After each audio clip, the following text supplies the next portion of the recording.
नमस्कार साथियों, मैं सोमवीर सिंह एक बार आप सभी का त्रिमूर्ति कोचिंग सेंटर यूट्यूब चैनल में स्वागत करता हूं।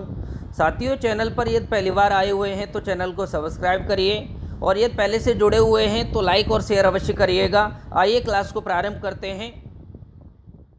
साथियों, करंट जीएस का हमारा विश्लेषण चल रहा है।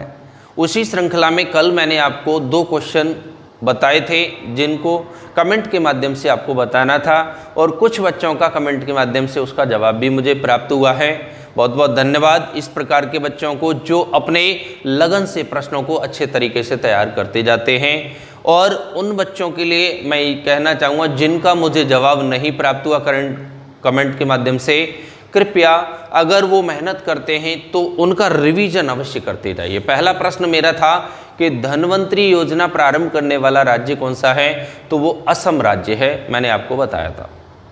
दूसरा मैंने क्वेश्चन रखा था आपके लिए कि अजमेर में किसकी दरगाह है, तो ख्वाजा जो सूफी संत हैं मोइनुद्दीन चिश्ती, उनकी दरगाह जो है अजमेर में है। ये दोनों प्रश्न मुझे जवाब मिल चुका है बच्चों के माध्यम से, परंतु जिन्होंने मुझे जवाब नहीं दिया उनके प्रति मैं थोड़ा अपना भाव रखूँगा कि कृपया करके वो कमेंट के माध्यम से यदि जानते हैं तो अवश्य जवाब दिया करें, जिससे मुझे भी लगे कि हाँ आप वास्तविकता में मेहनत कर रहे हैं। तो चलो आज की क्लास को प्रारंभ करने से पहले मैं आप सभी से पुनः कहूँगा कि चैनल पर यदि पहली बार आए हैं तो सब्सक्राइब करिए और लाइक और शेयर अवश्य करिएगा। आइए 1 बाय 1 प्रश्नों को लेकर के चलेंगे और ध्यान रखिएगा आज की वीडियो के बाद अगली जो अब वीडियो आएंगी उनका एक खास बिंदु होगा, वो होगा कंप्लीट विश्लेषण। देखो विश्लेषण अभी भी रखता था, परंतु अब विश्लेषण को और विस्तृत रूप देने जा रहा हूं मैं। तो आइए पहले प्रश्न को लेकर के मैं चलता हूं। देखो सबसे पहला प्रश्न हमारा हाल ही में संयुक्त राष्ट्र के कार्यक्रम में अभय कुमार द्वारा पृथ्वी गान लिखा है। अर्थात जो अभी संयुक्त राष्ट्र जिसे हम कहते हैं यूएनओ, यूनाइटेड नेशन ऑर्गेनाइजेशन, संयुक्त राष्ट्र संघ, तो सबसे पहला प्रश्न आता है कि ये संयुक्त राष्ट्र संघ होता क्या है। देखो केवल आप रिवीजन के तौर पर इसको सुनते जाइएगा, हो सकता है कि आपको याद हो, परंतु बहुत सारे प्रश्न ऐसे होते हैं जो कैंडिडेट को याद नहीं होते हैं और यदि सुन लेगा वो बच्चा तो उसको पुनः वो बिंदु याद आ जाते हैं। तो देखो मैंने बताया ये जो संयुक्त राष्ट्र है वास्तविकता में इसका गठन जो है 24 अक्टूबर 1945, कारण जो प्रथम विश्व युद्ध और द्वितीय विश्व युद्ध के द्वारा जो क्षति हुई थी उन सब क्षतियों को रोकने के लिए, आगे भविष्य में इस प्रकार की कोई घटना न घटित हो, उसके लिए यह प्रावधान रखा गया कि एक संस्था बनाई गई जिसका नाम था संयुक्त राष्ट्र संघ। शुरुआत में इसमें 50 देशों के साइन करा करके इस संस्था को बनाया गया था। इसके मुख्यतः 6 अभिन्न अंग होते हैं, जिसमें आपका स्थायी परिषद होता है, महासभा होती है, सचिवालय होता है, आर्थिक व न्यास परिषद होती है। तो ये प्रमुख 6 अंगों के रूप में ये जाने जाते हैं। इसमें ध्यान रखिए संयुक्त राष्ट्र ने 6 भाषाओं को मान्यता दी हुई है, अरबी, स्पेनिश, रशियन, इसके अलावा आपका इंग्लिश है, चाइनीज है। तो ये प्राथमिक 6 भाषाएं हैं और इसमें से 2 भाषाओं को कार्यकारी भाषा चुनाया गया है, एक स्पेनिश और एक है इंग्लिश भाषा। 2 भाषाओं को क्या चुना गया है, कार्यकारी भाषाएं, ध्यान रखिएगा। और इसमें 5 स्थायी सदस्य देश हैं जिनका एक लॉजिक मैंने आपको कराया था, अफ्रीका, फ्रांस, रूस, अमेरिका, चीन और ब्रिटेन। ये 5 जो देश हैं स्थायी परिषद के या स्थायी सदस्य के रूप में जाने जाते हैं। इनको वीटो पावर का अधिकार होता है, अर्थात निषेधाधिकार होता है। तो ये संयुक्त राष्ट्र जो 24 अक्टूबर को जिसका संयुक्त राष्ट्र दिवस मनाया जाता है, उसी के तहत पृथ्वी दिवस भी देखो मनाया जाता है। एक प्रश्न मेरा पृथ्वी दिवस से संबंधित मैंने नीचे रखा है, उसको भी मैं वहाँ थोड़ा विश्लेषण करूँगा। तो पृथ्वी जो दिवस होता है वास्तविकता में देखो अभी 22 अप्रैल को मनाया गया था, ठीक। और ये किसके अंतर्गत आता है पृथ्वी दिवस जो है, ये हमारा जलवायु परिवर्तन मंत्रालय जिसे कहते हैं, या हम कह सकते हैं यूएन के तहत आता है, ठीक है। तो 22 अप्रैल को जो पृथ्वी दिवस मनाया गया है उसमें क्लाइमेट एक्शन उसकी थीम थी। थीम क्या थी, क्लाइमेट एक्शन। ये प्रश्न आपको याद रखना है। तो मैंने अभी बताया कि पृथ्वी दिवस की थीम क्या है, तो क्लाइमेट एक्शन भविष्य की परीक्षाओं में यदि प्रश्न मिलता है तो आप इसका जवाब देंगे। दूसरा मैंने कहा अभी जो गान लिखा वो किसने लिखा, अभय कुमार के द्वारा लिखा गया। ठीक, तो ये यूएन से संबंधित मेरे प्रश्न थे जो मैंने आपको बताए, इनको याद रखिएगा। नेक्स्ट क्वेश्चन है, अभी हाल ही में कल आप लोगों ने देखा इरफान खान, ये बहुत बड़ी क्षति है साथियों। कोविड-19 के तहत बहुत सारे लोग ऐसे हैं जिनको ट्रीटमेंट प्रॉपर चाहिए होता है, बहुत सारे मेडिसिन की रिक्वायरमेंट रहती है, अब उनको स्थिति यह है कि प्रॉपर मेडिसिन नहीं प्राप्त हो पा रहा है। तो वर्तमान में कल एक हमारे देश का जो महान अभिनेता, और आज अभी मैं टेलीविजन पे देख रहा था, आज भी एक महान अभिनेता ऋषि कपूर का निधन हो गया है साथियों। दोनों ही कैंसर से जूझ रहे थे। तो इरफान खान के बारे में मैं बात करता हूं साथियों।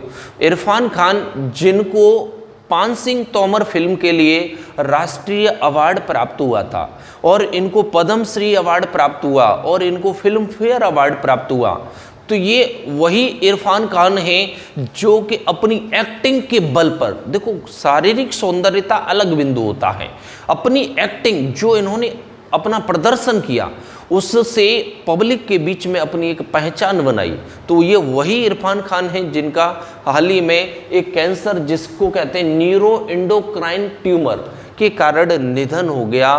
कहाँ पर, मुंबई में। ये भी ध्यान रखिए, देखो जितने भी अभिनेता हैं ज़्यादातर मुंबई में ही रहते हैं, तो मुंबई में इनका निधन हो चुका है कल इनका। ठीक है साथियों, यहाँ एक प्रश्न और आता है कि इनकी पहली फिल्म का नाम क्या था, तो 1988 में इनकी पहली फिल्म थी सलाम बॉम्बे।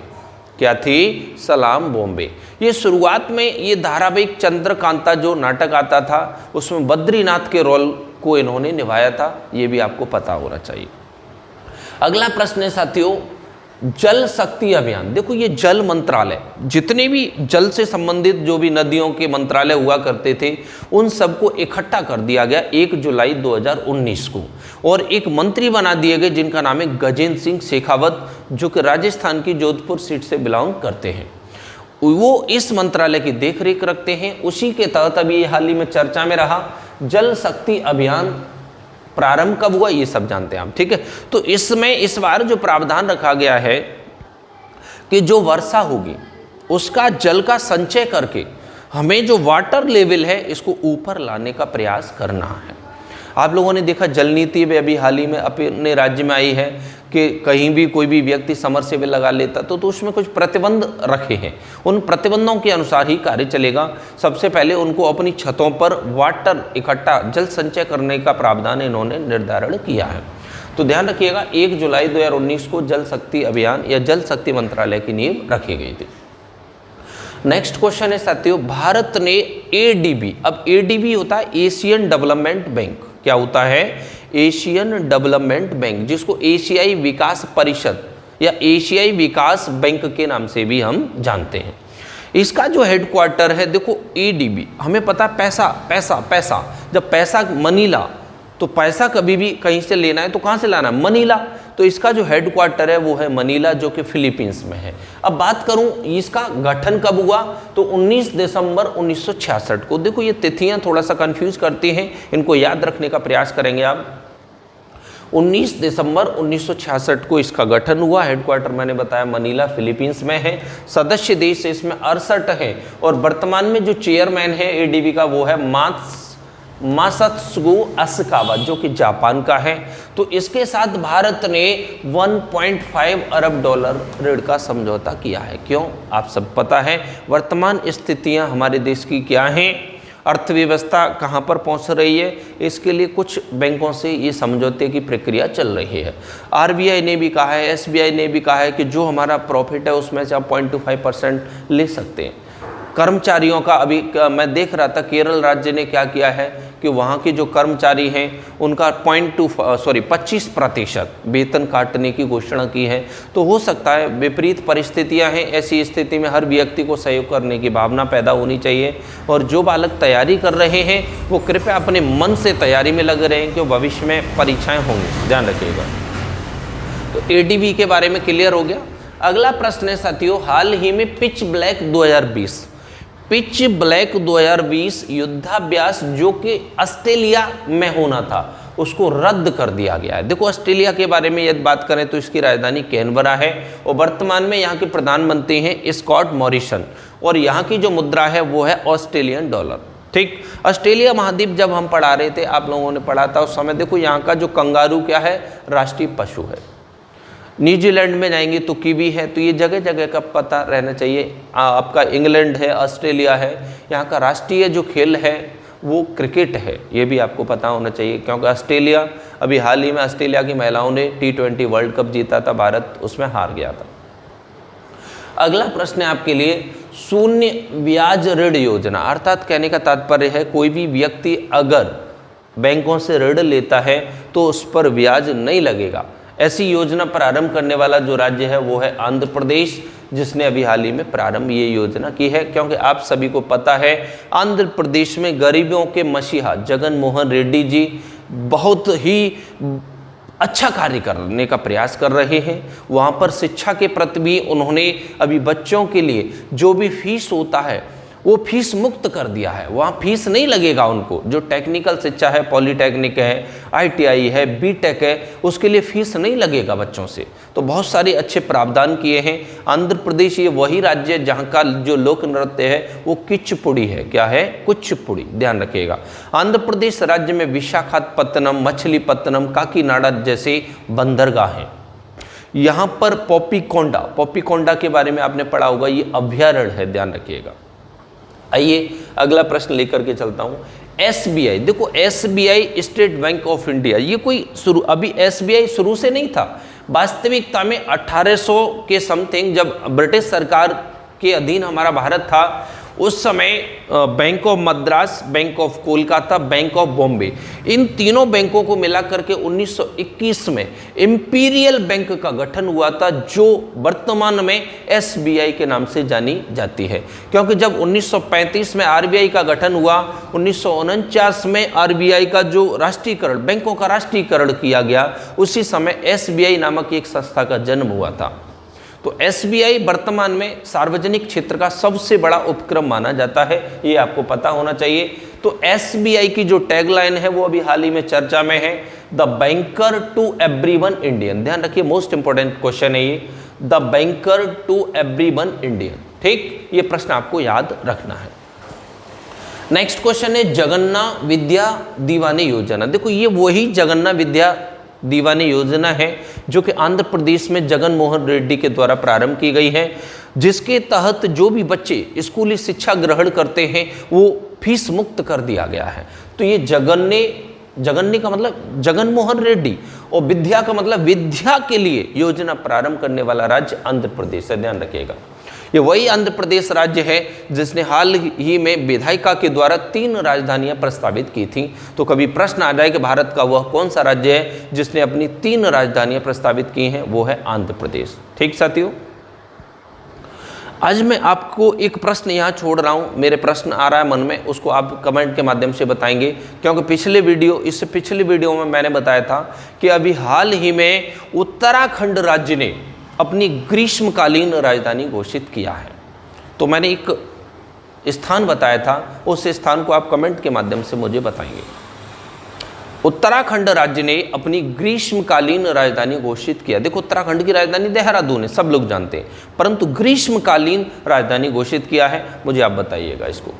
अगला प्रश्न लेकर के चल रहा हूँ, आयुर रक्षा क्लिनिक। देखो ये आयुर का मतलब आयुर्वेद, और आयुर्वेद आप सभी जानते हैं सबसे पुराना चिकित्सा की पद्धति मानी जाती है। क्योंकि वैदिक सभ्यता जब हम पढ़ते हैं, ऋग्वेद का अध्ययन करते हैं, अथर्ववेद का अध्ययन करते हैं, सामवेद और यजुर्वेद, जितने भी चारों वेदों का जब हम अध्ययन करते हैं तो वहाँ आयुर्वेद का हमें वर्णन प्राप्त होता है। तो आयुर रक्षा क्लिनिक प्रारंभ करने वाला राज्य केरल है। क्योंकि अभी कोविड-19 जो चल रहा है उसमें आयुर्वेद के द्वारा, जैसे आपने देखा सुबह सुबह बाबा रामदेव पतंजलि के माध्यम से, योग साधना के माध्यम से आपका श्वसन प्रक्रिया वगैरह को कंट्रोल कराने का प्रयास करते हैं, उसी से बहुत सारे लाभ पैदा होते हैं।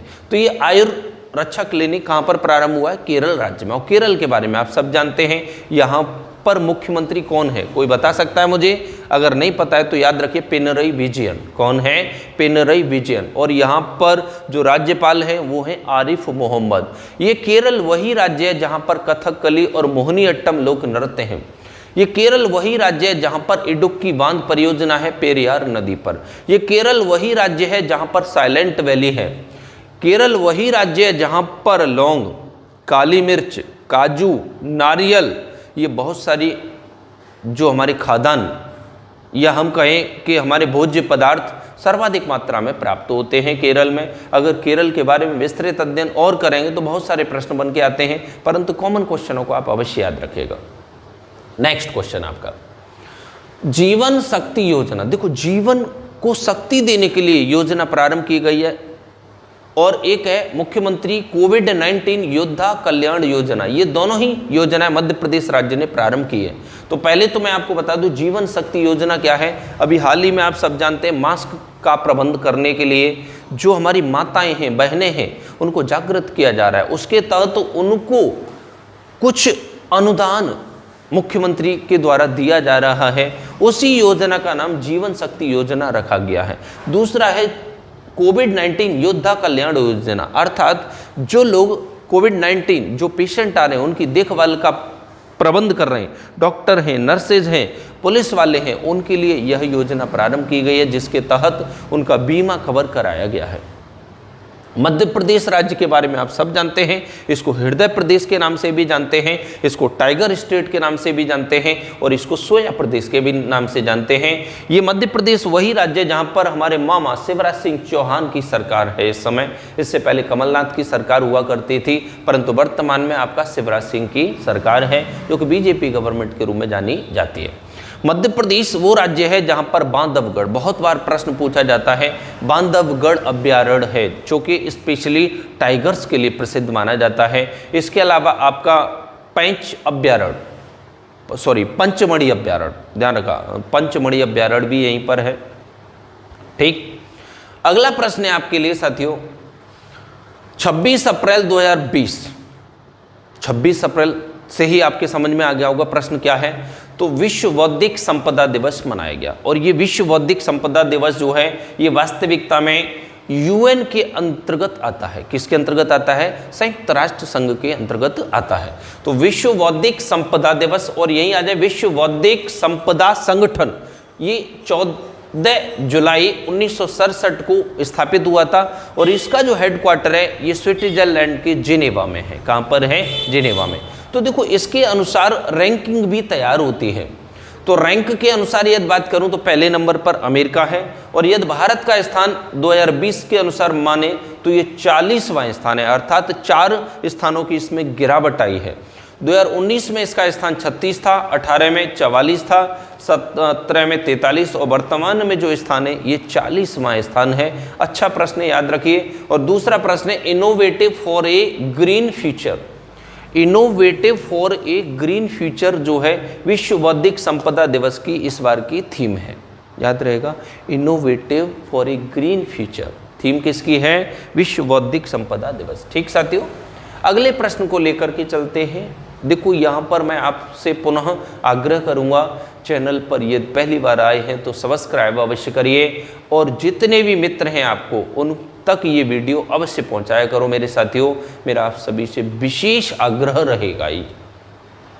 ठीक, आइए अगला प्रश्न लेके चलता हूं। नेक्स्ट क्वेश्चन है आपका, हाल ही में स्पेस एक्स अंतरिक्ष एजेंसी। देखो, ये कैलिफोर्निया अमेरिका की एजेंसी है, इसका गठन 2002 में हुआ था, ये भी आपको याद रखना है। तो हाल ही में स्पेस एक्स अंतरिक्ष एजेंसी द्वारा 60 संचार उपग्रह कक्षा में स्थापित किए गए। देखो, ये पृथ्वी की जो कक्षा है उसमें 60 संचार उपग्रहों को इसने स्थापित किया है। किसके द्वारा? Space x. और स्पेस एक्स कहाँ की एजेंसी है? कैलिफोर्निया। कब स्थापित हुई? 2002 में, याद रहेगा आपको। ठीक, अगला प्रश्न है, कोविड-19 के लिए नासा ने वाइटल नामक वेंटिलेटर तैयार किया। देखो, ये थोड़ा सा अच्छा वेंटिलेटर है जिससे एक साथ बहुत सारे करीबन 7-8 कैंडिडेट को एक साथ लाभ प्राप्त हो सकता है। तो इसका नाम रखा है वाइटल। क्या नाम है? वाइटल, मतलब गतिविधियों से संबंधित। ठीक, नासा के बारे में यदि मैं बात करूं तो 1958 में इसका गठन हुआ था। नासा का फुल फॉर्म होता है national aeronautics and space administration. Most important प्रश्न है, कई बार परीक्षा में पूछा जा चुका है। इससे पहले एक प्रश्न अभी वीडियो की परीक्षा में आया था, वो था नाबार्ड की फुल फॉर्म। किसका? नाबार्ड। ठीक, तो ये कई बार फुल फॉर्म भी पूछ लेता है, तो नासा के बारे में आपको याद रहना चाहिए। National aeronautics and space administration कब स्थापित किया गया? 1958 में। जो ऐप डाउनलोड किया है या वेंटिलेटर जो तैयार किया है वो है वाइटल नामक वेंटिलेटर। ठीक, किसने? नासा ने। और नासा कहाँ पर है? ये अमेरिका में है, अंतरिक्ष एजेंसी है, इसको ध्यान रखिएगा। नेक्स्ट क्वेश्चन है, देखो ये खोंगजोम दिवस से ही पता चला है कि कुछ ऐसी घटना हुई है जिसको आज हम दिवस के रूप में याद करने का प्रयास कर रहे हैं। महोत्सव नहीं, दिवस। तो खोंगजोम दिवस जो है ये मणिपुर सरकार ने अभी मनाया। 1891 में एंग्लो मणिपुर युद्ध जो हुआ था उसके कारण जो मणिपुर के लोग उसमें मारे गए थे, अंग्रेजों से युद्ध हुआ था, तो उनके लिए एक दिवस स्थापित किया गया जिसका नाम है खोंगजोम दिवस। कहाँ पर? मणिपुर सरकार के द्वारा। ठीक साथियों, अगला प्रश्न है ब्लैक होल। देखो ब्लैक का मतलब कृष्ण और होल का मतलब होता है छिद्र। तो कृष्ण छिद्र की जानकारी देने वाला जो टेलीस्कोप था उसका नाम क्या है? Hubble telescope. मोस्ट इंपोर्टेंट प्रश्न है ये। वास्तविकता में जो ब्लैक होल प्रक्रिया है आपने सुना था, अल्बर्ट आइंस्टीन के द्वारा एक सापेक्षता का सिद्धांत दिया गया था, उसी के तहत ये ब्लैक होल की घटना चर्चा में रही थी। तो ये 1916 में यह आइंस्टीन के द्वारा ब्लैक होल शब्द जो है प्रतिपादित किया, या हम कहें ब्लैक होल की खोज की गई थी। क्योंकि कोई भी व्यक्ति इसमें चला जाता है तो वो वापस लौट करके नहीं आता है, क्योंकि उस स्थिति में कहते हैं ना कि पलायन वेग जो होता है, किसी व्यक्ति या वस्तु को पलायन वेग से फेंक दिया जाए तो वो कभी पृथ्वी पर वापस लौट के नहीं आती है। उसी प्रकार इसमें जब कोई व्यक्ति चला जाता है तो वो वापस लौट के नहीं आता है, ध्यान रखिएगा। अब यहाँ प्रश्न आता है ब्लैक होल जो शब्द है ये 1967 में जॉन व्हीलर के द्वारा दिया गया था। किसके द्वारा? जॉन व्हीलर के द्वारा दिया गया था। अगला प्रश्न है साथियों, अंतर्राष्ट्रीय चेरनोबिल आपदा। देखो अंतर्राष्ट्रीय चेरनोबिल दुर्घटना थी। दो दुर्घटना हमेशा याद रखिएगा। एक तो दुर्घटना है साथियों भोपाल गैस कांड जो 2-3 दिसंबर 1984 अर्धरात्रि में हुआ था, जिसमें मिथाइल आइसोसाइनाइड नामक जो गैस थी उसका रिसाव हो गया था। दूसरी घटना आपको याद रखनी, अंतर्राष्ट्रीय चेरनोबिल आपदा, ये 26 अप्रैल 1986 को यूक्रेन में हुई थी।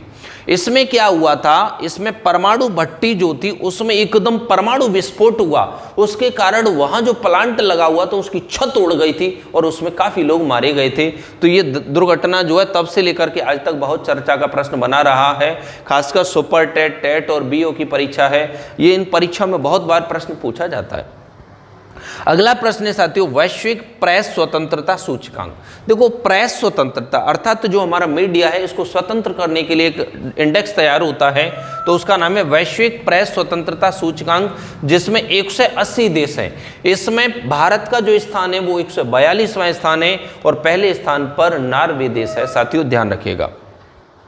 अगला प्रश्न है आपको दापोरिजो पुल। देखो ये अभी हाल ही में चर्चा में रहा है।